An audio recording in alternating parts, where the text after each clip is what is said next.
ఆ గ్రామంలో త్రాగేందుకు శుభ్రమైన నీరు లేదు. రోగాల బారిన పడితే వైద్యం చేయించుకునే సదుపాయం లేదు.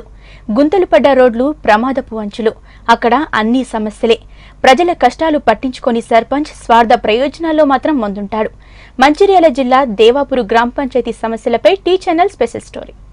మంచిర్యాల జిల్లా కాశీపేట మండలం దేవాపూర్ గ్రామ పంచాయతీ సమస్యలకు నిలయంగా మారింది. తాగడానికి నీరు లేదు, సరైన రోడ్లు లేవు, వైద్య సదుపాయం లేదు. ఇన్ని సమస్యలు ఊరిని కుదిపేస్తున్నా సర్పంచ్ మాత్రం నిమ్మకు నీరెత్తినట్లు వ్యవహరిస్తున్నాడు. తాను బాగుంటే చాలు, ఇతరులు ఎక్కడ ఎలా పోతే నాకేంటి అన్నట్లు వ్యవహరిస్తున్నాడు. ఎన్నికల సమయంలో వీర లెవెల్లో స్పీచ్లు దంచి పదవి దక్కగానే స్వార్థపరుడిగా మారిపోయాడు. తన ఇంటి పరిసరాల్లో సీసీ రోడ్లు వేయించుకున్న సర్పంచ్ ప్రజల బాధను మాత్రం పట్టించుకోవడం లేదు.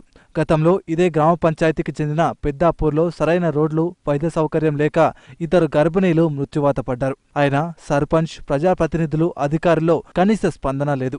దేవాపూర్ ప్రజలు గుంతల రోడ్లు, అపరిశుభ్ర నీటితో నానా తంటాలు పడుతున్నారు. అపరిశుభ్రమైన నీటిని తాగుతుండడంతో రోగాల బారిన పడుతున్నారు. అయినా సర్పంచ్లో స్పందన లేదు, అధికారుల్లో కదలిక లేదు, ప్రజాప్రతినిధుల్లో అప్రమత్తత లేదు. మరోవైపు దేవాపూర్ ఓరియంటెడ్ సిమెంట్ ఫ్యాక్టరీతో సైతం గ్రామస్తులు ఇబ్బంది పడుతున్నారు. ఫ్యాక్టరీ ఏర్పాటుకు ముందు కంపెనీకి ఇరువైపులా 6 కిలోమీటర్ల మేర రోడ్లు వేయించి కరెంటుతో పాటు అన్ని సౌకర్యాలు కల్పిస్తామన్న యాజమాన్యం అందుకు విరుద్ధంగా వ్యవహరిస్తుంది. ప్రజల సమస్యలను విన్నవించినా తమకేం సంబంధమన్న చందంగా వ్యవహరిస్తుంది. తక్కువ ఉన్నాయి.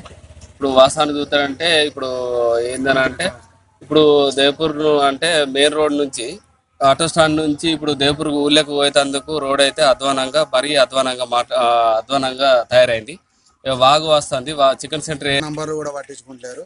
చికెన్ సెంటర్ రోడ్డు ప్లస్ ఏ కంపెనీ యాజమాన్యం పోయే దారి కూడా ఇంతవరకు లేదు. ఈ వర్రె పొంటి కంపెనీ వాటర్ వస్తున్నాయి, నీళ్లు ఇళ్లలో వస్తున్నాయి వాటరు.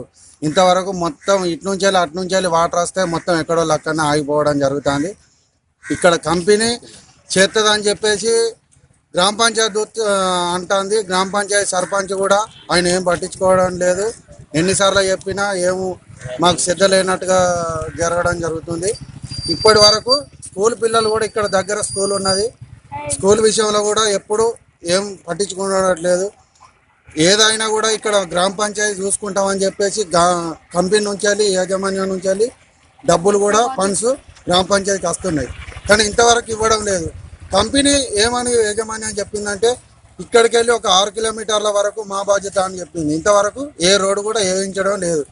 ఇప్పటికి 18 సంవత్సరాలు అవుతుంది. వరి వచ్చినప్పుడల్లా వాటర్ ఇళ్ళకి వస్తున్నాయి. హైదరాబాద్